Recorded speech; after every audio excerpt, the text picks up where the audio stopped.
Alors, une question de Fadela. Quelles sont les possibilités d'évolution chez ERA?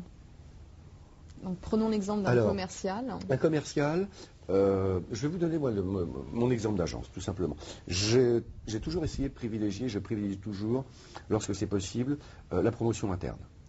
D'abord parce qu'on se connaît, hein, le conseiller ou le négociateur me connaît, je le connais, ça fait 1 an, 2 ans, 3 ans qu'on travaille ensemble, donc on sait si on va pouvoir passer à l'étape supérieure.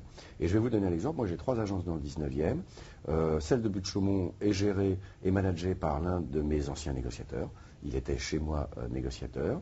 J'ai l'agence de Laumière qui est également gérée par l'un de mes anciens négociateurs, qui était négociateur dans une autre agence.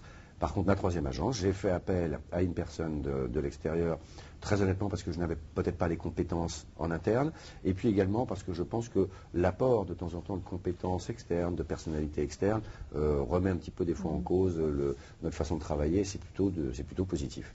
Donc, on peut démarrer comme conseiller immobilier, devenir ensuite manager d'agence, et puis, pourquoi pas, créer ensuite son agence. Hein. Je crois que c'est un métier où je pense que tout le monde l'aura compris.